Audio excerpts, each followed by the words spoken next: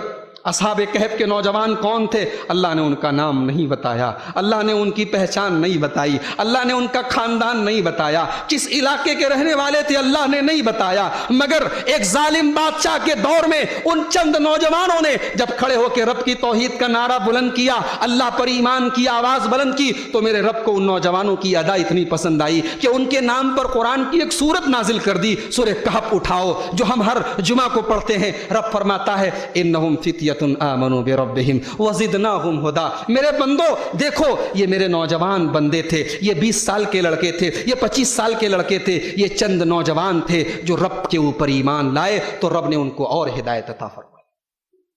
آج اصحاب کہف کے جیسے نوجوانوں کی ضرورت ہے۔ میرے نبی نے جب اسلام کا پودا لگایا، اس پودے کو اپنے خون جگر سے سینچنے والے نوجوان تھے۔ یہ خالد بن ولید کون ہے؟ نوجوان ہیں۔ یہ مصعب بن عمیر کون ہے؟ نوجوان ہیں۔ یہ حضرت علی کون ہے؟ نوجوان ہیں۔ یہ حضرت عمر فاروق کون ہے؟ نوجوان ہیں۔ یہ عثمان غنی کون ہے؟ نوجوان ہیں۔ نوجوانوں نے اسلام کے درخت کو اپنے خون جگر سے سینچا ہے، مگر آج اس امت کا نوجوان کیا کر رہا ہے؟ وہ ٹک ٹاک پہ ڈانس کر رہا ہے۔ اس امت کا نوجوان آج گٹکھا اور شراب اور چرس اور نشہ اور ڈرگس کا عادی ہے۔ اس امت کا نوجوان آج پورن موویز کا عادی ہے۔ اس امت کا نوجوان آج سگریٹ پھونکنے میں اپنی صحت برباد کر رہا ہے۔ اس امت کا نوجوان آج گندی فلمیں اور تصویریں دیکھنے میں اپنے شب و روز گزار رہا ہے۔ اس امت کا نوجوان بیکار ہے۔ اس امت کا نوجوان بے مطلب ہے، اس کی زندگی کسی کام میں نہیں گزر رہی ہے۔ میرے نوجوان ساتھیوں، جس امت کے نوجوان خراب ہو جائیں، جس امت کے نوجوان بیکار ہو جائیں،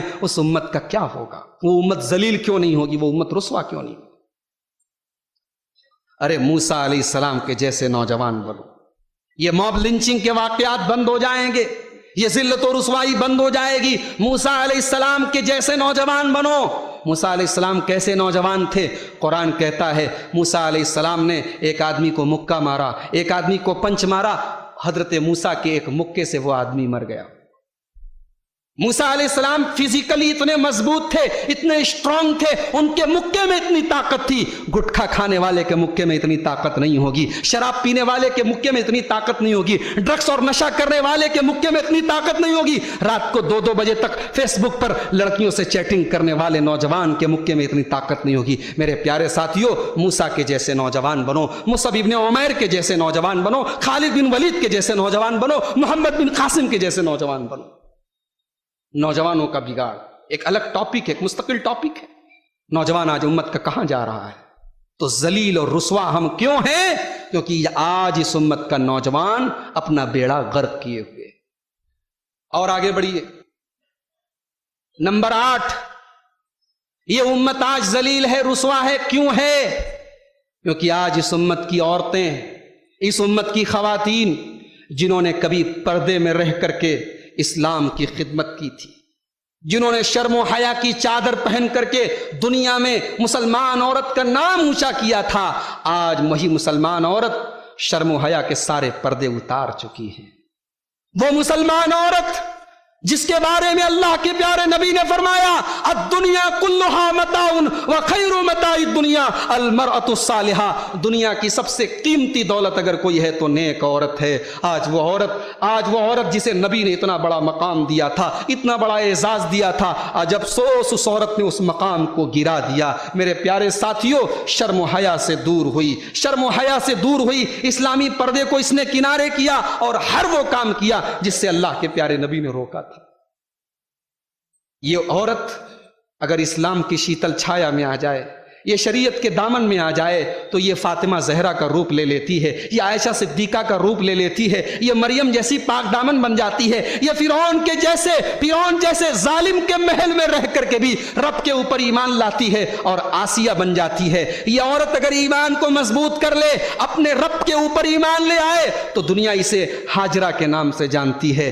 ہائے ہائے، ہم نے اسماعیل کی زندگی پڑھی، ہم نے ابراہیم کی زندگی پڑھی، مگر یاد رکھو ابراہیم کی زندگی زندگی حاجرہ کے بغیر ادھوری ہے۔ ہم جب خانہ کعبہ کا طواف کرتے ہیں تو جب تک صفا اور مروہ کے بیچ میں دوڑ کر کے اپنی ماں حضرت حاجرہ کی سنت کو ادا نہ کر لیں، ہمارا حج مکمل نہیں ہوتا، ہمارا عمرہ مکمل نہیں ہوتا۔ یہ ہماری ماں تھی، یہ حضرت حاجرہ تھی۔ جب حضرت ابراہیم علیہ السلام اپنی بیوی حضرت حاجرہ کو ایک دودھ پیتے بچے کے ساتھ، اپنے دودھ پیتے بچے کے ساتھ تھوڑی سی کھجوریں اور تھوڑا سا پانی دے کر کے، جب مکہ کی بے آب و گیا سرزمین پر، جہاں پانی کا ایک قطرہ نہیں، جہاں اناج کا ایک دانہ نہیں، جہاں دور دور تک کوئی آبادی نہیں، جب چھوڑ کر کے جانے لگے تو اس وفادار بیوی نے بس ایک ہی سوال کیا تھا، کہا تھا میرے سرتاج الی من تترکونا، کس کے حوالے کر کے جا رہے ہیں، کس کے سہارے چھوڑ کے جا رہے ہیں؟ ایک اکیلی عورت اس صحرا میں کیا کرے گی؟ تو حضرت ابراہیم نے جواب دیا تھا کہ یہ اللہ کا حکم ہے۔ اے میری وفادار بیوی، بیوی نے پوچھا کہ یہ اللہ کا حکم ہے؟ کہا کہ ہاں یہ اللہ کا حکم ہے۔ تو اس وفادار بیوی نے، جس کو دنیا حاجرہ کہتی ہے، اس بیوی نے کہا تھا اذن لا یضیعنا اللہ ابدا، اگر ایسی بات ہے تو میرے سرتاج آپ جا سکتے ہیں، اللہ اپنے بندوں کو برباد نہیں کرتا، اللہ ہمیں برباد نہیں کرے گا۔ یہ ایمان تھا اس عورت کا۔ لوگ کہتے ہیں عورت کمزور ہوتی ہے، عورت جذباتی ہوتی ہے، عورت کے اندر ہمت نہیں ہوتی۔ میں کہتا ہوں اگر ایمان والی عورت ہو تو وہ حاجرہ بن سکتی ہے، جس کے ایمان کا یہ حال ہے، جس کی طاقت اور ہمت کا یہ حال ہے۔ مگر افسوس، آج چراغ لے کے ڈھونڈو، حاجرہ کے جیسی عورت نہیں ملتی، فاطمہ کے جیسی عورت نہیں ملتی، مریم کے جیسی پاک دامن عورت نہیں ملتی۔ آج عورتوں کا بگاڑ، آج مزاروں پہ چلے جاؤ، مردوں سے زیادہ عورتوں کی بھیڑ ہے۔ بازاروں میں چلے جاؤ، مردوں سے سٹ کر اور مردوں کی لائن میں کھڑے ہو کر شاپنگ کرنے والی اور اپنے حسن کے جلوے بکھیرنے والی یہ مسلمان عورت ہے۔ جبکہ اس عورت کو کیسا ہونا چاہیے تھا؟ اللہ نے قرآن میں موسیٰ علیہ السلام کا واقعہ بیان کرتے ہوئے ایک عورت کا ذکر کیا۔ اللہ نے فرمایا فجاءتہ احداہما تمشی علی استحیاء، موسیٰ علیہ السلام کے پاس ایک عورت آتی ہے، وہ چل کے آ رہی ہے۔ اللہ کہتا ہے اس عورت کا نام نہیں بتایا اللہ نے، اس عورت کا خاندان نہیں بتایا اللہ نے، اس عورت کی خوبصورتی کا تذکرہ اللہ نے نہیں کیا، لیکن اللہ نے اس عورت کی چال بتائی کہ وہ کیسے چل رہی تھی۔ اللہ نے فرمایا وہ حیا کے ساتھ چل رہی تھی، وہ شرم کے ساتھ چل رہی تھی، اس کی چال سے حیا ٹپک رہی تھی۔ اللہ اکبر! ایک مسلمان عورت وہ ہوتی ہے جس کی چال سے پتہ چلے، جس کے چلنے کے انداز سے پتہ چلے کہ وہ مسلمان عورت ہے۔ میری پیاری ماں بہنوں، آج عورتوں کے بگاڑ نے سماج کے اندر، شادی بیاہ کا معاملہ ہو، چاہے عقیدے کی خرابی کا معاملہ ہو، چاہے گھروں کے ماحول کا معاملہ ہو، آج عورتوں کے بگاڑ کی وجہ سے سماج کا بہت سارا بگاڑ ہے۔ آج عورتوں کے بگاڑ کی وجہ سے بھی یہ امت ذلیل و رسوا ہے۔ 8 چیزیں ہو گئی، 10 چیزیں بیان کر کے میں ٹاپک کے دوسرے حصے پر آؤں گا، علاج بتاؤں گا۔ نمبر 9، یہ امت ذلیل ہے، آج ہم ذلیل اور رسوا ہیں۔ کیوں ہیں؟ کیونکہ آج کون سا ایسا پاپ ہے، کون سا ایسا گناہ ہے، کون سی اللہ کی ایسی نافرمانی ہے جس میں آج یہ امت مبتلا نہیں ہے۔ میرے رب نے 1400 سال پہلے اپنے قرآن میں بتا دیا کہ دنیا میں جب جب بگاڑ آئے گا تو سمجھ جانا کہ وہ تمہارے کرتوتوں کی وجہ سے آئے گا۔ رب نے فرمایا ظہر الفساد فی البر والبحر بما کسبت ایدی الناس، دنیا میں جو بھی بگاڑ ہے وہ تمہارے اپنے کرتوتوں کا نتیجہ ہے۔ وما اصابکم من مصیبت فبما کسبت ایدیکم، میرے بندو تمہارے اوپر جو بھی مصیبتیں اور پریشانیاں آ رہی ہیں وہ تمہارے اپنے بدعمالیوں کا نتیجہ ہے۔ میرے بھائیوں، کبھی تنہائی میں بیٹھ کر کے سوچو کہ اللہ کی کون سی ایسی نافرمانی ہے جو ہم نہیں کرتے۔ حجاج بن یوسف کا آپ نے نام سنا ہوگا، بڑا ظالم حکمراں گزرا ہے اسلامی تاریخ کا، بڑے نیک لوگوں کو اس نے قتل کیا، بہت سارے علماء کو قتل کیا۔ حجاج بن یوسف کے دور میں کچھ لوگ حضرت حسن بصری کے پاس آئے اور کہا کہ اے امام حسن بصری، حجاج بڑا ظالم ہے، علماء کو قتل کر رہا ہے، محدثین کو قتل کر رہا ہے، نیک لوگوں کو قتل کر رہا ہے۔ تو امام حسن بصری نے جواب دیا ما جاء الحجاج الا بذنوبنا، حجاج بن یوسف ہمارے گناہوں کی سزا ہے، ہمارے کرتوتوں کی سزا ہے۔ حجاج بن یوسف اگر آج ظلم کر رہا ہے تو ہمارے گناہوں کی وجہ سے کر رہا ہے۔ آج سب کے ہاتھ میں موبائل ہے، آج ہماری نوجوان نسل کے ہاتھ میں موبائل ہے۔ کیا اس موبائل کے ذریعے آج گناہ آسان نہیں ہو گئے؟ کتنے گناہ ایسے ہیں جو آج سے 15 سال 20 سال پہلے لوگ تصور نہیں کر سکتے تھے، آج موبائل نے ان گناہوں کو آسان کر دیا۔ 10 سال کے 12 سال کے بچے آج ایسی گندی لتوں اور عادتوں کا شکار ہو گئے کہ آج پورا سماج اور معاشرہ خراب ہو رہا ہے۔ میرے بھائیوں، گناہوں کی اور اللہ کی نافرمانیوں کی کثرت سے بھی ہمارے اوپر یہ ذلت و رسوائی چھائی ہوئی۔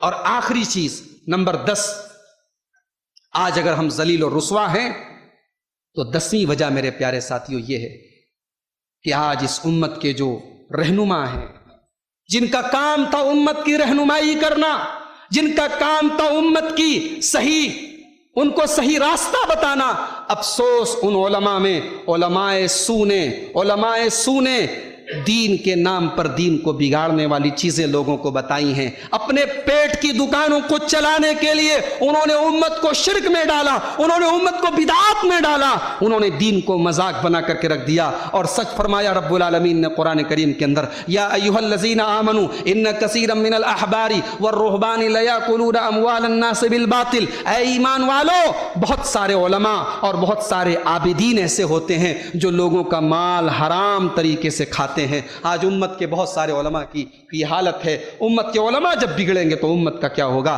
حضرت قتادہ رحمۃ اللہ علیہ کہتے ہیں علماء کی مثال نمک کی طرح ہے، نمک کی طرح علماء ہیں۔ جب کسی چیز میں نمک کم ہو جائے تو ہم نمک ڈال دیتے ہیں تاکہ اس کا ٹیسٹ صحیح ہو جائے، اس کا ذائقہ صحیح ہو جائے۔ نمک خراب چیز کو صحیح کر دیتا ہے، لیکن حضرت قتادہ کہتے ہیں جب نمک خراب ہو جائے، جب خود نمک کے اندر بگاڑ ہو جائے تو نمک کو کوئی چیز صحیح نہیں کر سکتی ہے۔ علماء اس امت کے لیے نمک کی طرح ہیں۔ میرے پیارے ساتھیوں، اللہ تعالیٰ نے یہودیوں کے بارے میں فرمایا، لولا ینہاہم الربانیون والاحبار، ان کے علماء نے اگر ان کو برائیوں سے روکا ہوتا، ان کے غلط کاموں سے روکا ہوتا تو ان کا وہ حال نہ ہوتا۔ ان کے علماء خاموش ہو گئے، برائیوں کو دیکھ کر کے چپ ہو گئے، اس وجہ سے بھی یہودیوں کے اوپر اللہ کا عذاب۔ تو یہ 10 چیزیں ہیں جو سبب ہیں ہماری ذلت اور رسوائی کے۔ اب آئیے ہمارے ٹاپک کا جو دوسرا حصہ ہے، علاج کیا ہے؟ یہ ذلت اور رسوائی دور کیسے ہوگی؟ تو یاد رکھیے کہ سب سے پہلی اور سب سے بنیادی چیز جو میں نے اپنی تقریر کے شروعات میں کہا تھا، عزت کا مالک کون ہے؟ اللہ ہے۔ عزت اور ذلت کس کے ہاتھ میں؟ اللہ کے ہاتھ میں ہے۔ تو سب سے پہلا علاج یہ ہے ہم اللہ کی بارگاہ میں رجوع کریں، ہم اللہ سے لو لگائیں، اللہ سے اپنا تعلق مضبوط کریں۔ اللہ تعالیٰ آج ان پریشانی کے حالات کے ذریعے ہمیں آزما رہا ہے، ہمارا امتحان لے رہا ہے کہ میرے یہ بندے جو میرے اوپر ایمان رکھنے کا دعویٰ کرتے ہیں، یہ اب سدھرتے ہیں کہ نہیں سدھرتے ہیں، یہ اپنی اصلاح کرتے ہیں کہ نہیں کرتے ہیں۔ اللہ قرآن میں کہتا ہے فلولا اذ جاءہم باسنا تضرعوا، ارے جب میرا عذاب آیا، جب میری طرف سے آزمائش آئی تو تم رب کی بارگاہ میں گڑ گڑائے کیوں نہیں؟ تم رب کی بارگاہ میں تم نے آنسو کیوں نہیں بہائے؟ مگر افسوس آج امت اتنے برے حالات میں بھی اپنی حالت کی اصلاح کرنے کے لیے تیار نہیں ہے۔ اللہ نے تو قرآن میں کہہ دیا ما یفعل اللہ بعذابکم ان شکرتم وآمنتم، اگر تم ایمان لاؤ، اگر تم اللہ کا شکر ادا کرو تو ہم تمہیں عذاب دے کر کے کیا کریں گے؟ اللہ ہمیں عذاب نہیں دینا چاہتا میرے بھائیوں، لیکن ہم اللہ کی طرف رجوع تو کریں۔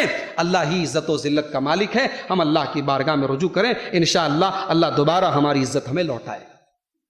دوسرا علاج، دوسری چیز، اس ذلت و رسوائی کا دوسرا علاج میرے پیارے ساتھیوں یہ ہے کہ ہم دنیا کے اندر زندگی گزاریں مگر اپنی زندگی کا مشن اللہ کو راضی کرنا بنا لیں۔ ہر چیز کا ایک مقصد ہوتا ہے۔ یہ پنکھا یہاں پہ رکھا ہوا ہے، اس کا مقصد ہمیں ہوا دینا ہے۔ یہ مائک یہاں پہ لگا ہے، اس کا مقصد میری آواز آپ تک پہنچانا ہے۔ جب کوئی چیز اپنے مقصد پر کھری اترنی بند ہو جائے تو اس کو ہم اسٹور روم میں بند کر دیتے ہیں، اس کو پھینک دیتے ہیں۔ میرے بھائیوں، ہماری زندگی کا بھی ایک مقصد ہے۔ اللہ نے ہمیں بیکار نہیں بنایا ہے، اللہ نے ہمیں دنیا میں کھانے اور پینے کے لیے نہیں بنایا ہے۔ وما خلقت الجن والانس الا لیعبدون، ہم اللہ کو راضی کرنے کے لیے دنیا میں آئے ہیں، ہم اللہ کی عبادت کرنے کے لیے دنیا میں آئے ہیں۔ ابھی بقرعید کا تہوار گزرا، ہم نے اپنے جانوروں کی قربانی کی اور ہم نے گردن پر جانور کے گردن پہ چھری چلانے کے ٹائم دعا کی، کہا ان صلاتی و نسکی و محیایا و مماتی للہ رب العالمین، اے اللہ میرا جینا میرا مرنا سب تیرے لیے ہے۔ میرے پیارے بھائیوں، اللہ کو راضی کرنا یہ اپنی زندگی کا مشن بنا لو، یہ اپنی زندگی کا مقصد بنا لو۔ تیسری چیز، اس ذلت و رسوائی کا تیسرا علاج، علم دین حاصل کرو۔ ڈاکٹر بنو، انجینئر بنو، وکیل بنو، نوکری کرو، پیسے کماؤ، مگر دین کا بنیادی علم حاصل کرو۔